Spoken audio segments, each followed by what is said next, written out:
I would. What, shut the window? Yeah. I mean, a baby coming out of nowhere every now and again is kind of fine, but like, I don't know, maybe that's distracting.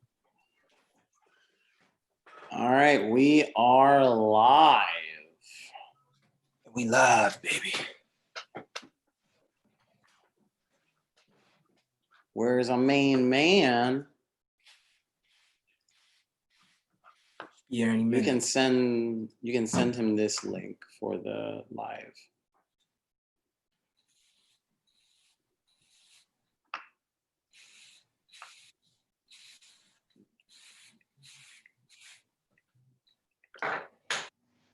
Oh, his name's Zak Ma. Cool. All right, let's do it.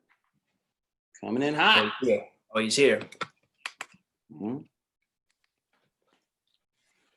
Got that double action with the lights.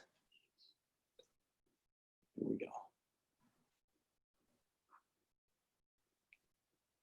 Zak. Oh, he's on mute. Oh, yes, he is. Hello. Hey. What's up, bro? Hey, Zak, how's it going? Good. How are you? Fantastic. I hear a lot of great things from you with Tosh. Oh, really? Yeah, most definitely. Yeah. So, Zak, this is one of the co-founders, Alexander, who was on your coast as well. Nice. Nice to meet you. That's cool. Yeah, pleasure the same. Oh, thanks. I appreciate it, man. Oh, mommy. So I hear that you're an actor.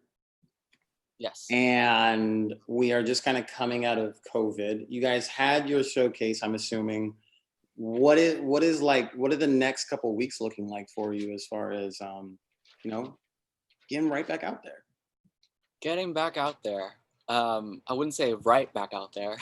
It's still like the rest of the world. We're still on pause. We're just trickling in auditions. Backstage, actors access, all that. So that's the plan for the next couple of weeks. Just keep auditioning. Good thing there's still a lot of open calls recently. So big working on those, and it's more about tuning in with my craft nowadays. It's like, since we have a lot of time and we have a lot of time to, test out our tools from school. Okay. Yeah. So, can you just tell me a little bit about yourself? Because I would love to hear what made you want to be an actor, man. It's not every day, someone thinks, I want to have a crazy dream today. I'm going to be an actor. Yeah. Actor. Well, I ask myself that all the time.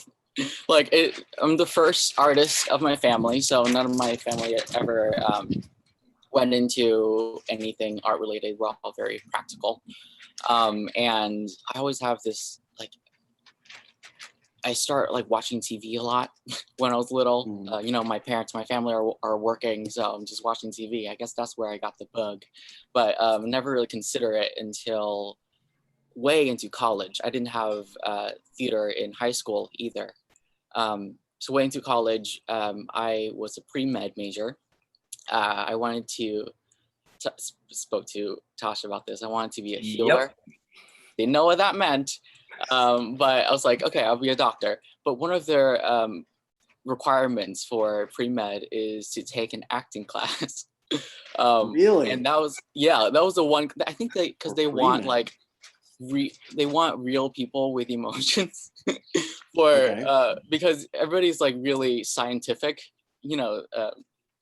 spent 2 years with them, very scientific and very logical people. So they want acting class probably to, help with connecting to the patients and whatever. But out of all the classes, that was the one class I was really connecting to the most. I was the most excited about it. And that was my step in. Even though I wanted to do it, I just didn't have any way of stepping in because this is completely different from everything I've ever done. Because our schools or the schools I went to wasn't really creative related. It's all very academic. So it's my step in, and then going through that, I finally feel like I have a voice of some sort. It's like a little inkling in me, yeah. like, hey, you have a voice, you have something to say. And then I also had cancer in the first 2 years of med school. Oh God. And then Wow. going through that, and then that in combination with acting was so healing for me, because it's like, you know, going through something like that, we have to question a lot of what I want to do with my life and how am I contributing to society? Like, what is my footprint on the earth? A lot of thinking of that's that. deep, yeah. So, Yeah, of course. and acting, every time I come to class, it's like, this is who you are. This is how you breathe. Sorry about that. This is the footprints you're leaving. Was that like a robot dog? Wait, can we Yeah, pause? like, Was that a robot? Was that Yeah, Terminator? yeah, No. that sounded like, Transformer? yeah. I was like, can we What's up, bro? pause? Oh my God. Like, Yeah, yeah. Oh my God.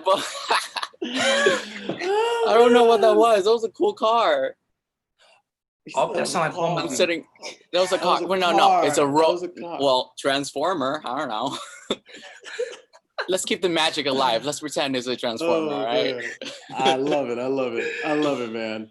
I always point out the obvious on here, so don't worry about it. Good. Go ahead, though. I'd love to hear more, because I mean, cancer is like, it's a huge thing, and it's interesting that it sounds like it was serious too. It wasn't like it was a stage 1, you know, like, oh, we can kind of, you know, like maybe give you some pills and it will go away. Like, you were really thinking about, am I going to be here tomorrow? Yeah, there was a lot of unknown around that diagnosis. It was a very rare form of cancer. They're like 1 in a million. So they really didn't know. I just had to go through a lot of surgeries. They stopped it before going to chemo and all that terrible things. But a lot of surgeries, and they're just scared that it's gonna spread to other places, like my muscles. It's a soft tissue cancer, so it's not like skin or muscle or blood or anything that like spreads fast. So I'm lucky in that. And but because they didn't know anything about, or they didn't tell me much about what they know about it, so I was just wondering, like, what is gonna happen? Kind of like, they're like, you might have to be amputated. And I'm like, wait, no, I can't. And I was like, you know, I wanted to be a dancer. I'm like, no, I can't live with that. So, and I was 17, by the way. So I was like, a lot of things going on in my head about all of that. I mean, these are real thoughts that you're having, real decisions that might have to be made. Yeah, it was a good wake up call, because every day I was just talking to my friends and bugging all my friends about how I want to do music. I want to sing. I want to dance. I want to act. Talking to about that every day. And then when I finally had that, I'm like, why don't I do that? You know, I might not be able to do that. So when I can right now, so I'm going to do it. And then I had a very dramatic day of like decision. It was a blood moon. I remember this it was a blood moon in March of 2017. What is, wow. Can we explain what a blood moon is to the dummy in the room? It was like your background right now. It's like, it was crazy. It's like a lot of blood moons have been happening a lot recently. Yes. Which explains a lot of what is happening to us right now. But it was like the first time I remember like the blood moon. And my acting teacher, my life coach, was also very spiritual. So blood moon is something. The moon is just something I look up to a lot. I mean, look up to, and every time it's like a calling in me, a vow of some sort. So, you know, whenever I dream about being a great old actor, I look up to the moon, and then it was the blood moon. So I was like, okay, this is it. This is once in a millennial kind of thing. I'm gonna look up, I'm gonna make a vow to follow my dreams, and this is how I want to heal people. So, you know, made a wish upon the star with like the blood moon this time. And then the next day I like walked over to the theater department and changed my major. Just like that. Just like that. Okay. Finally, years of dreaming, just, you know what? Blood moon, I'm going to go for it. And then I did. So it was great. Best decision of my life. The blood moon. Wow. All right. So we're talking about moons now. We're in the month of June. And as as you are probably aware, we got a bunch of eclipses, and the Mercury retrograde is happening this weekend. Right now, I think today is the first day. I Googled it. It's Oh, Mercury see? retrograde. Every time I joke about this with everyone around me and like annoy them whenever like things happen. I'm like, is Mercury in retrograde? Like, you know, communication issues, transportation issues, and you know, like, everybody's feeling like all hyped up. So I was like, okay, I'm really cautious about that.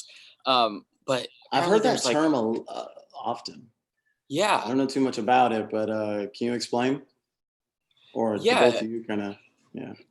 Yeah. Yeah. It's from like June 18th to July 12th for this year. But like I said, so Zach knows it probably just more than I do. But yeah, like how do you feel about the Mercury retrograde and what it does? Well, Mercury, like, it's a god of communication, and you know, like the Greek and Roman gods, communication, the messenger god, and when it's in retrograde, it means like it looks like it's spinning backwards. So because of that, we're feeling a lot of like an energetic heightening, and because it's communication, it feels like it's hard to communicate with each other. I don't know if you notice this. I notice it a lot. Like emails will get lost, or you're like, it's so hard to be understood, or there are like train issues. Like, you know, in New York, there are like extra train issues. People are always on edge. And like little signs of bad luck. I remember it happened, it was like so long. Like it was in retrograde for so long last year, I think. I was like talking to people about it every day. I'm like, this is like little series of bad luck happening. I'm like, this is ridiculous how terrible this is. But knowing it is like, okay, yeah, let's just blame Mercury for everything that's happening in our lives, instead of, you know, it's a way to explain something unexplainable, you know? So is that like yeah. When you have a full moon, right? And it's controlled by the tides, or there's statistically higher crime rates on like a Friday that's a full moon. So police like know to come out more, or people like, no, okay, there's gonna be something going on here. Is it kind of like that? A situation like that? Yeah. It's something like that. Yeah. When there are like more crimes happening, more people getting angry, or just like you're just talking to your friend, and then they're all of a sudden start arguing. You're like, what could that be? Or at work, all of your customers is extra on edge for some reason, and then it's just like a pattern that we notice whenever it's in retrograde. But then, you know, it's never a sure thing. It's not like proven, but there's a lot of science around it, but I didn't have looked up much of it, except like from my personal experience. But like, yeah, all the stars and all the planets aligning and all of that, I love to feel in tune with that, because it's like allows us a chance to feel bigger than ourselves, you know, than our own little personal experience. That's interesting. Yeah, definitely. Yeah, like me and I was saying, we were actually talking about this earlier, and I was telling like, all right, yo, like June is about to be a crazy month, and I was trying to explain something about, like old lovers might resurface, so don't take the bait and all that jazz. Yeah. And then I also, like, I heard something about there's going to be a solar eclipse or something. Yeah, he was telling me about that. Yeah. June 20th. Yeah. The eclipse. When is that? June 20th. Oh my God, that's coming up. That's just like Friday. And then they're saying like an eclipse is a time for rebirth, or an introspection on yourself. So that's like everything that's happening right now. We're in quarantine. Everyone's just thinking about their lives and society and the movement happening. So it's going to be a good turnover, I hope. It's going to be cool. This is the halfway point of 2020. So I mean, I feel like now, since 2020 started so crazy and so much chaos, now it's just gonna slowly but surely start going up Yep, and up and up and up. that's happening. That's happening. So Zach, it seems like you're really philosophical. I mean, I could be wrong, Yeah, yeah, yeah. but No, that's true. yeah, it really seems like you're in tune. Do you feel like, or in your experience when you were in school and going through your acting classes, going through getting your degree and going on forward, that like everyone who you were around you didn't quite understand what you were looking like? Because I feel like you're seeing something, right? Or in your mind, and you try and like interpret it, Yeah. and people go, what? Yeah, Do you get exactly. that a lot? Yeah, all the time. That's like part of. Well, in school, it's great because we're all very similar in school. It feels like magic school. Acting is like, we're learning how to connect with our energy centers and our emotions and you know our dreams and our purpose and magic and all that. So at school, we found this commonality of language, but I still so struggle all the time of communication. Um, it's like so hard, and especially with family. Talked to Tosh about this last week. We were family that had no idea. I have no idea how to explain things to my family. So they're like, "You're just crazy. What are you talking about?" Yeah, absolutely. It's almost like you need a Yeah, translator, but I'm sure like it all makes sense. Like it actually does, right? yeah. It's just like for me, it feels like I feel things like in an energetic kind of form rather Mm-hmm. than a mental form. So with that, there's like no like mental language to logicalize things. I just feel things, and it's hard to like explain what you feel other than just feel it. So that's a big part of Right. acting too, I think. Absolutely. You Yeah. have to be very in tune with your instrument. Like, and how did that conversation go down? So like, right, I can only picture this. Your parents have this kid, right? They're super excited. They're like, oh yeah, another one. We succeeded on that one. And you start to grow up, you go into what they think is the safe, ideal career. And then you have this incident with cancer. And I'm sure everyone comes together, and then it actually changes you to wanting something completely different with your life. How did that conversation go down? Uh, I think they're still in denial about it. They're still, Word. but no, I think they're supportive. I'm not really sure. They're really like, they're indifferent to it. They're just like, okay, this is what you want to do. This is what you're dedicating your life to. I think I'm proud of you. But are you gonna still be a doctor? My grandma asked me that sometimes. I'm like, Grandma, it's been years since I made the decision. But it's my somebody here.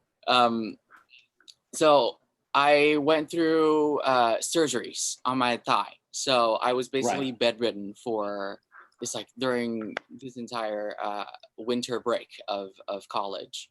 So I was just like in bed thinking a lot. It's like self-quarantine right now. And I was thinking about, okay, you know what I'm going to do? I'm going to tell them this is what I want to do with my life. This is why I want to do it. I want to heal people. And they're like, well, doctors heal people, obviously. It's like, it makes sense. And you're doing that already and you're doing so well. Why are you changing? I'm like, this is just something I really want. It's like, it's just in my heart. I can't explain it. Still, like this situation, I need a translator, somebody to translate for me. Right. And then they're like, but their money and it's expensive. You want to go to New York, that's expensive, and all these practical things that for some reason I like didn't genetically didn't get from my family. I'm like always very like idealistic and thinking like 10 million miles above. And I just, you know what, I'm going to do it. I don't know what you're going to say, but this is what is, it makes sense to me because, and I keep thinking about like the people that I want to reach out to as an actor. Because going through all of that, like all the doctors and nurses, they're amazing. But there's the thing is, they have so many people to take care of. They're unable to really connect with you. So even though they cured me, I'm like so grateful for them. It's like there's still part of me missing. And while going through that, the only thing I had was the TV. Like I couldn't talk to my family. It's really hard for me to communicate with my family about things. They rarely ever talk to me about, anything beyond what are you eating today. So I couldn't talk to them about that. And the TV, it's like you get to see these amazing people living out their dreams, and being bigger themselves, magic and superheroes and all that. Like, and then whenever you watch something like that, I feel like, wow, you can really do something that is so much more than what you think you are right now. And acting is just a way for us to expand on that and tune into a world that we feel inside, that's not like other people don't necessarily see, but you feel it. And in like magical shows or like superheroes and actions and explosions and all of that, they like physicalize that intense feeling that you have inside, So, and I was feeling so small with this stupid cancer, like this stupid virus is taking over my body.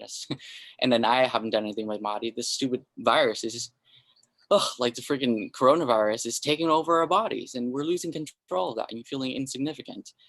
But seeing those stories on screen, it's like, wow, you can fight back, and it's very inspiring. you're like revved up. Yeah, it's amazing. So do you know the actor Ken Jeong? Ken Jeong, the doctor?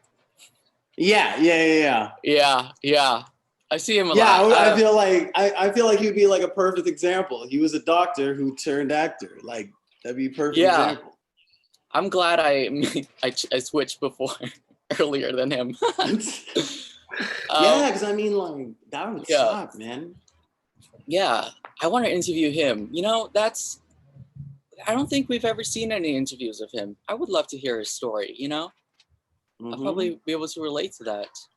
That's sad because we hear so many stories of actors, and I think we need to hear more stories of actors of color.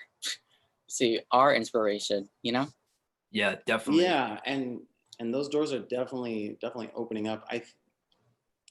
What I've noticed, and I think Tosh can attest to this, is that the entertainment industry as a whole, I mean, has such a hard image to start off with. I mean, what do you think? Sleazy, unknown, unpredictable, not seriously taken, but everyone likes a movie.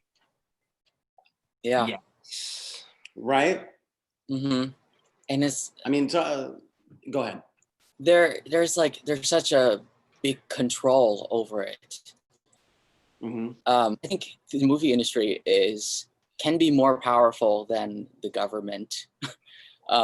Absolutely. Yeah, they're able to reach out to millions and millions of people without the people even realizing how they're affected by it.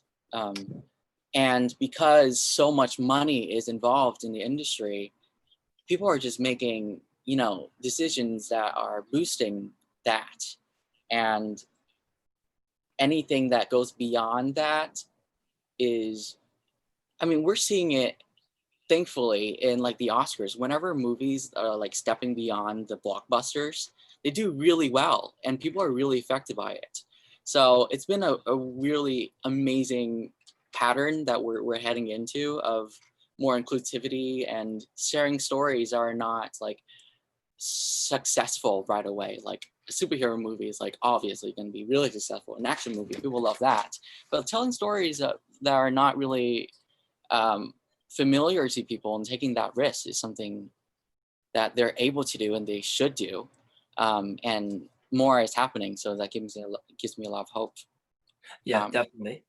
And yeah. I would say something too, like the whole Hollywood having a hard image, and for a while being resistant towards diversity.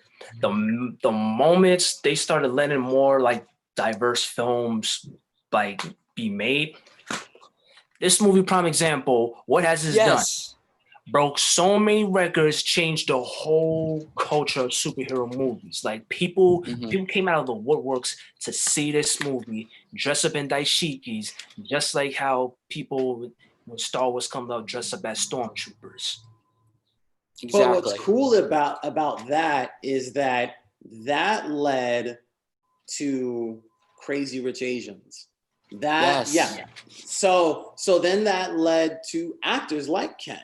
You know what I mean? And it then led to actors like Sofia Vergara, someone who might not have to have, no offense, but might not have to have the most talent in the room, or has to have this blonde hair, blue-eyed image, right? Exactly. Where now also too, now with these movies coming out, like now, like the rules of Hollywood, they're starting to see what the people actually want to see. Like Black Panther, Captain Marvel. That's another one that broke records. You know what I mean? Like Endgame, like, well, that literally just sunk Titanic. So let's say these old ancient perceptions, that's now being broken. And we're seeing that like now with COVID, the whole world, whole industry, from the economic system to the political system, like everything is now just being rewritten in this new decade. Exactly. Yeah, it's I think it's like the fear of, you know, the people in power, the fear of like, if I'm making this movie, are people going to come watch it? And it takes like those people who are brave enough to take the risk to make those movies, no matter what the people are saying, to make the movies, and it turns out to be freaking amazing and life-changing and revolutionary. So it should attest to the fact that you should take this risk and it'll be worth it. And that gave me so much hope. This Netflix series, Hollywood, by Ryan Murphy. Yeah. Yep. I watched that right when I was around the time I was graduating, and I've never sobbed so much before in my life, because a movie or a TV series about Hollywood, I never expect for anything to be, you know, beyond the golden age of Hollywood, with white actors and leading men and leading women, beautiful blonde, blue-eyed people. But no, this is reinventing what Hollywood could look like. So there's stories of, you know, this Black writer, and they want to cast a Black female leading actress, and they want, and the director is half Asian. So they're basically fictionalize the perfect ideal world of what Hollywood could look like. And it's so beautiful because all these people can finally feel, me included, that their stories can be so important enough to share, and important enough that the world is going to be able to tune in and want to tune in. Because we've had so many stories, millions of something we can recognize, you know? And then, so it's time for other stories to be told and learn from that. It was beautiful. Like that's something that's like my main aspiration, to be in like a TV show or a movie like that, to show people what the world could be, you know. And we can do that through art. It's really hard to do that through politics, you know. There's so many rules and all these people and people agreeing, but like you can just create a whole world in your movie and people see it and are like, wait a minute, that can be real. You know?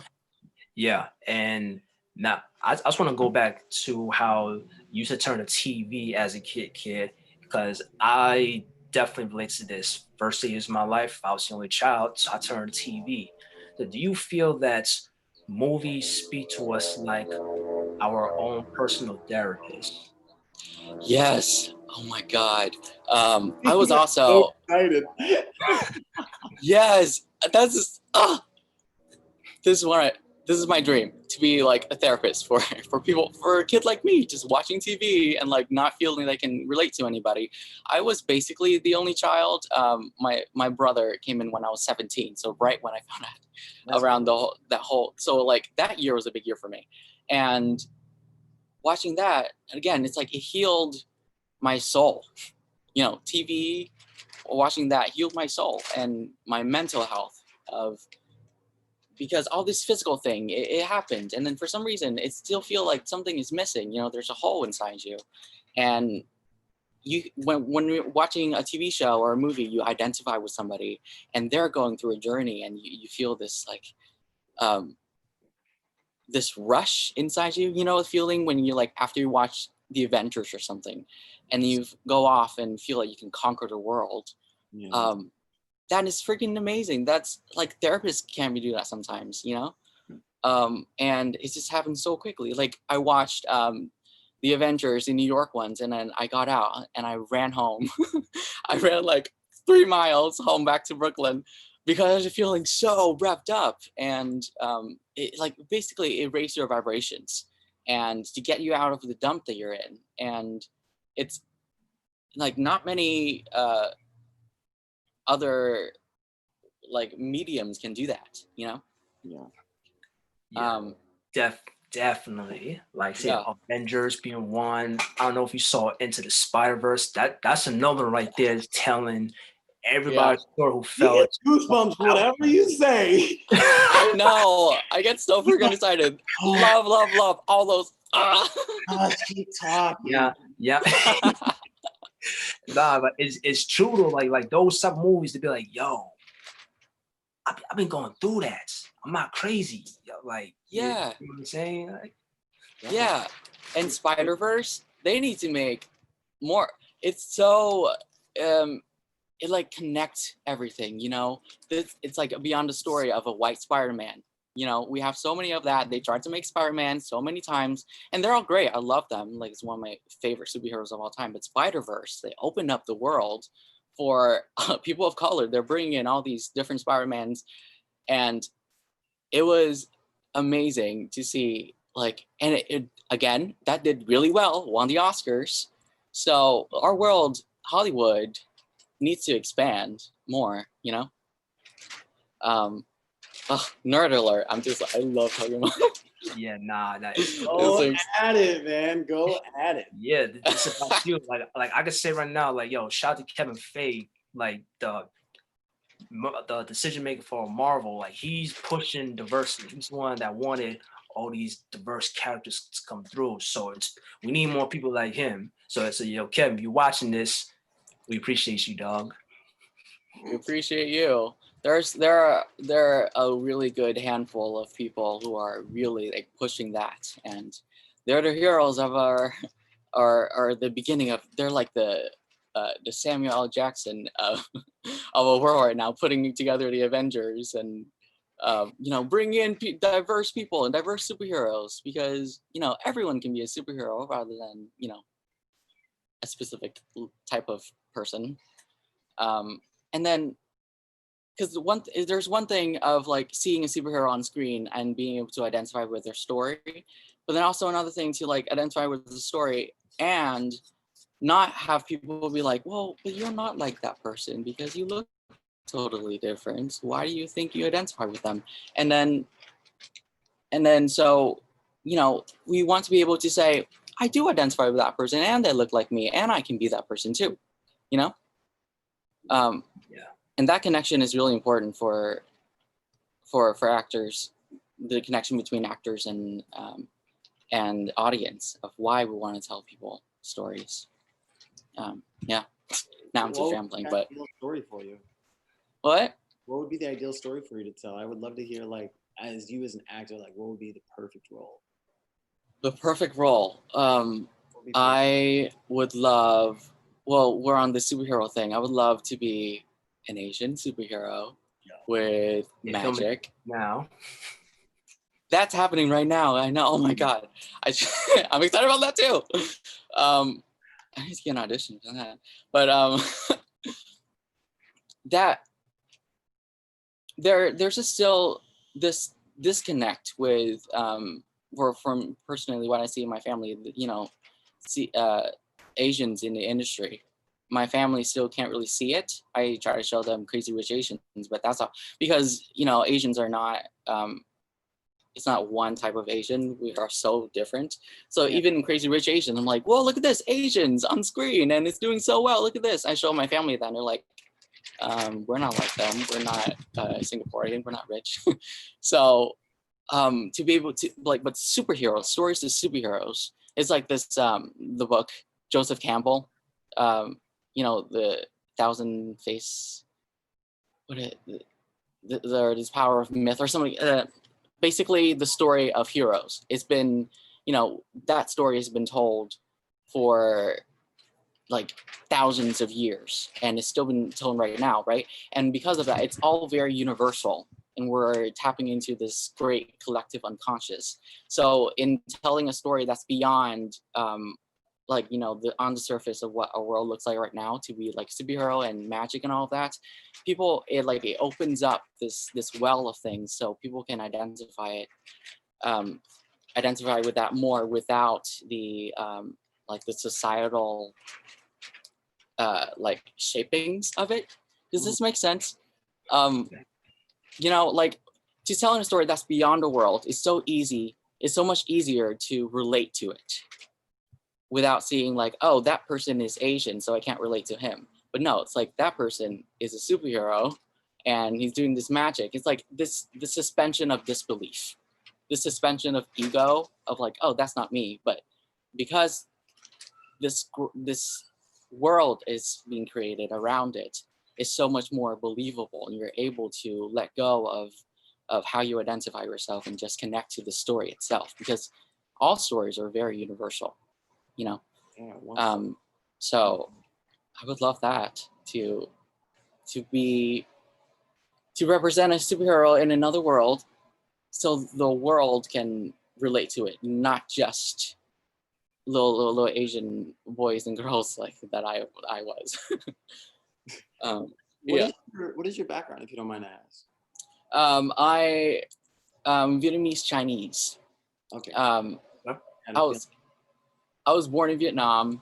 My parents were born in Vietnam. My grandparents are from China. So we're just like a series of immigrants. So it's really hard for, especially in acting class, when we have to go back to history and our ancestors and all that, we connect to that a lot. It's really hard for me to find what my culture is, because we're constantly moving to different cultures and it's always a blend of things. So yeah, well, that's my background. But it also like adds to, I think this is why I feel this this feeling to like be in the melting pot so much. You know, that's just my entire existence, to be a melting pot and blend in and connect to the world that I'm in that's constantly shifting. Yeah. Yeah. That's interesting. The reason why I asked was because I'm like, you brought up a great point about some truth just being universal.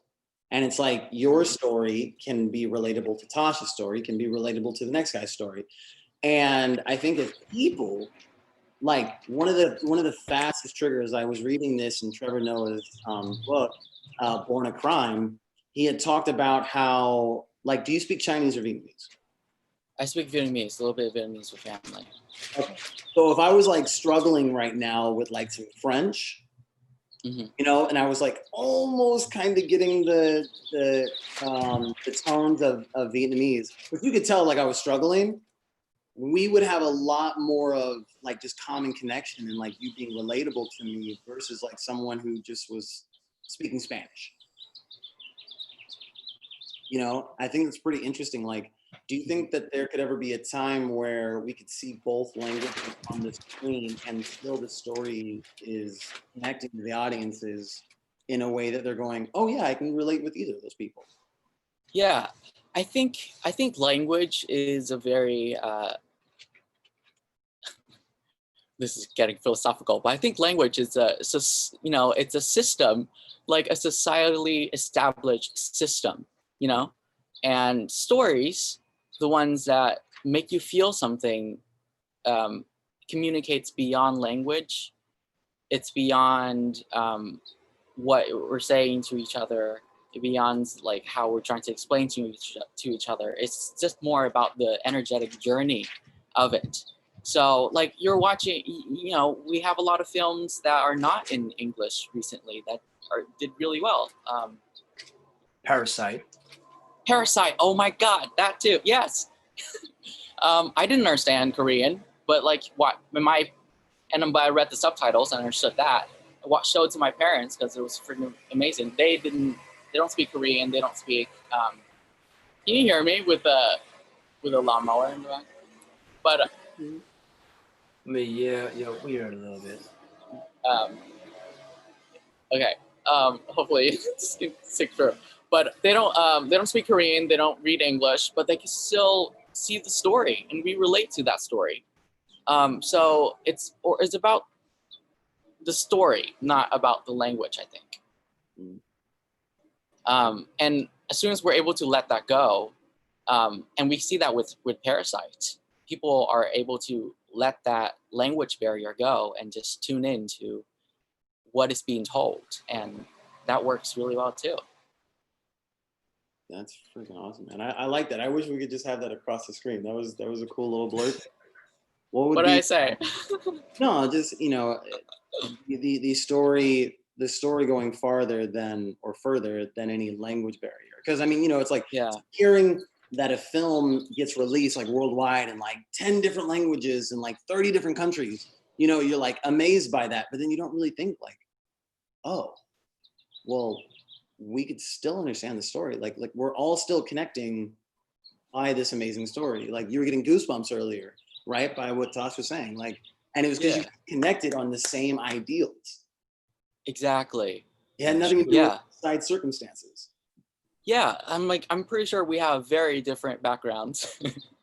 And you too? even I too. All of us. Oh yeah, absolutely. Everyone have just between the three of us right now, we're all probably coming from very different backgrounds. We're raised all differently, but we're able to connect to this acting world. Yeah. We're able to connect to what we want to say, what the industry should be, our type of story. So it's just like it's just this feeling, like I think I brought it up before, of like it's all from the heart. It just naturally wants to connect. So if we're able to let go of like on the surface words and language and establishments and all of that, we're able to connect in a very profound way that is unexplainable.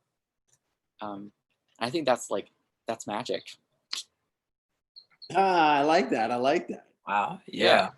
Yeah, the magic in the real world. Magic is real. That's something like I guess quarantine or in like acting school. We're basically like magic school, because I think magic is just a way, a word to explain the unexplainable. And by tapping into ourselves and tapping into these energetic shifts and things like that, we're using things that are unexplainable. So that's magic. I like that. That's magic. Yeah, using the universal laws, like the real laws, not the man-made laws. Yeah, and I also love psychology. So, my teacher is looked into Jungian psychology, and he said there's a lot to it, but like basically the collective unconscious, which is something that we, there's basically like 90% of our existence, but we're just here on the surface, like Freud too, that iceberg thing. So there's the ego, which is like how you identify yourself, or the boy that you raised up by society, by your parents, by all of that. And there is this big old ocean of a feeling that we can't explain. And in acting, we're able to connect to that, So like it's just this crazy thing of we're getting a script, a play or whatever, and a play or screenplay, and then for some reason you read this and you're like, oh, I can identify with that, but I feel something in me from that, but I didn't have experience with that. Why am I feeling this? And I think that's the unconscious speaking. That's the collective unconscious speaking, because we all share this grand journey. All of us, from like historical, ancestral energy, is all a big pool. and we're just a little, you know, a little sprout of that. And so connecting to that, just like a little tapping into that feels like magic of connecting to things that, you know, that people can't see. And with that connection, people can see it. And that's basically bringing magic to life, you know? Yeah. All right. So Yeah. I'm just very curious. This conversation has gone very philosophical and universal Naturally. and now we're talking about the subconscious, right? Mhm. So I'm just curious on how do you tap into your subconscious mind? Through dreams. That's a union thing. That changed acting for me. Dream work. I went to the actor studio drama school because of my acting coach works with Elizabeth Kemp, who was the chair of our acting department, and she passed away the summer before I started. But basically to connect with the unconscious through dreams, because dreams are expressions of the unconscious. And in method acting, it's basically the method or conscious method, so that the unconscious can express itself. So that's acting. Wait, what was your question? How do I connect to the unconscious? Yeah, how you tap into your subconscious mind? Because I've always been very curious about that. I feel like it's something that a lot of people are not aware of how to do so, because it does control 95% of our life. Yeah. And so we do a lot of relaxation also. So relaxation releases our tensions, our physical tensions, our mental tensions. And tensions is built up from our world, from society, from what we're feeling, the stresses of our day, our, you know, our worldly responsibilities and all of that. So relaxation, we're able to let all that go and feel the energy flow. You know, tension is basically stuck energy. So by releasing that tension, we're feeling the flow of our energy, and it's like it opens up. It feels like diving into an ocean when you're able to release the tension that you have. So that's the way to connect to the unconscious. And then through that, it expresses itself through dreams, through words, through music, through drawing. So letting that go and see what creeps up. And a lot of things are really unexplainable. So we physicalize it by writing down our dreams, or we draw out our dream. We go painting, we go sing, we go listen to some song that creeped up in us. And that's a way to date the unconscious. And it's like this really cool dating process of, oh, this completely new person, this new idea, and we're able to let ourselves go enough to listen to that. Yeah, so it's an ongoing thing to connect to that. And also meditation. That's basically, I mean, relaxation is meditation. Meditation is relaxation. To tap into all of that. Yeah. Okay, what dream work? So it sounds like you remember your dreams pretty frequent. I struggle with that actually. Like I tried to keep, you know, the journal and remember my dreams and all of that. When I first did dream work, you know, we were supposed to write down dreams. We're working this character and we write out dreams to see what our unconscious is bringing out for us. And I was like, no, I'm a terrible person. I can't do dream work because I can't remember my dreams. And it's so frustrating. It's more about the feeling you get. Again, back to this feeling thing. I'm a big old feeler, but it's more about the energy that you get from your dreams rather than exactly what happened. So you're not writing out exactly a story like a movie of what you see. Sometimes you know, your dreams are like a movie. We have like really cinematic dreams sometimes, but a lot of time we wake up with this feeling, and then so that's why it's more than just journaling. We can paint this feeling that we have, you know. So it's like more like abstract art, or we listen to this song. Like music is also something universal. So it's more like a feeling that I try to physicalize somehow. It depends on the dream and it depends on the feeling. Wow, damn, I just learned some new stuff today with this whole dreaming and tapping into the subconscious mind. And I, I feel like it's like one of the most like fascinating but also misunderstood topics in the world is the subconscious mind. Exactly. Yeah, like the psychologist who introduced it to our world, Carl Jung, he's basically worked with Freud. We all heard of Freud, but most of us never heard of Jung. And his book was just released very recently in like the 2000s. So because the unconscious is, it's really hard to explain something unexplainable that is supposed to be unexplainable, because the unconscious is, again, unconscious. We can't explain what we're not conscious of.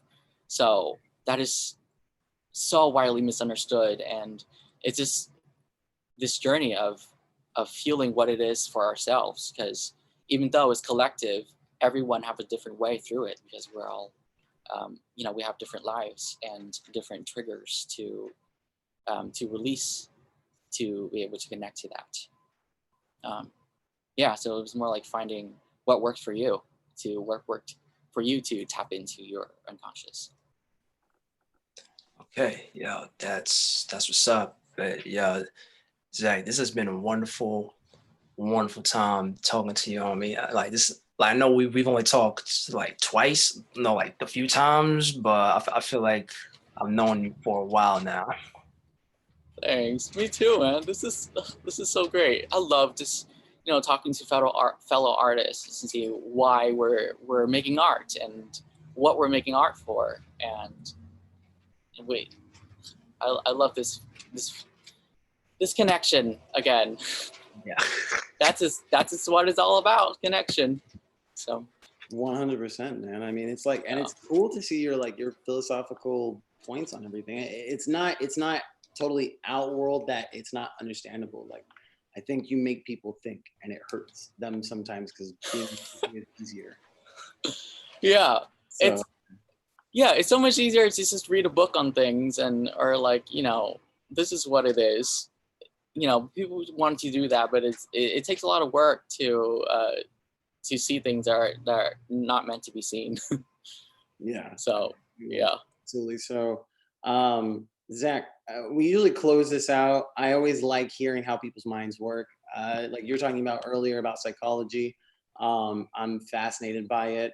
And like the doors are starting to open now, but people are like in this like unsure mindset, and they're like, should I go outside? I don't really want to see Zach today. You know what I mean? So and all the troubles that anyone has had, with their financial security, or like just being cooped up with a family that they don't really like. Could you like just say something that is keeping you up right now, keeping you to stay up, and is it like a mantra you say to yourself in the morning, or what is it? What did I say to myself? I had this mantra that came up to me the other day. It's like a different, every day is different, so different mantras come up every day. I wouldn't call them mantras, but I don't know. I guess they're called like whispers of the unconscious to get you through your day today.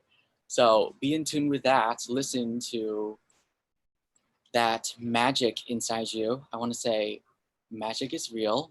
You find it with your heart, I think. Yeah. Let your light guide the way. That's a mantra. Light guide the way. Yeah, your heart. Listen to your heart will know the way. It's your brain wants to take control, but your heart will be able to let you see magic. And that's the world you want to live in. You want to live in a world with magic. So allow yourself to do that. That's been awesome, man. I love that. Yeah, I like that. We appreciate that so much, Zach. You've been an awesome guest. You're welcome here anytime. Tosh, is there anything else you want to say, man? I know you guys connected a lot. I mean, I just want to thank you for doing this, and you have my number, so you can always reach me whenever, man. On a date Same next goal. Friday. I mean, like a friend. You know what I'm saying? Yeah. Yeah, no, artists, we need to always keep in contact of what we're doing, what's going on with our lives, how we're tapping into this thing. So thank you guys for, for allowing me to share my crazy stories and share my experience. It's great for both of you guys today, actually. Like Tosh is relating to, with the energetic, the compassion, weirdo pseudoscience side, and then Alex today is like more of the society and what we understand, our physical world. So it's such a great balance for all of us to have a conversation right now to hopefully merge all of that, and hopefully people watching be to start feeling that merge. And that's when the world's gonna look better, when we all merge together. I love that, So, man. You put Yin that and yang. very well. Yin yang, yeah. Yeah, 100%. So, Well, thank you, man. thank you. I really appreciate your. Of course. All right, we'll talk soon, man. All right, thanks so much.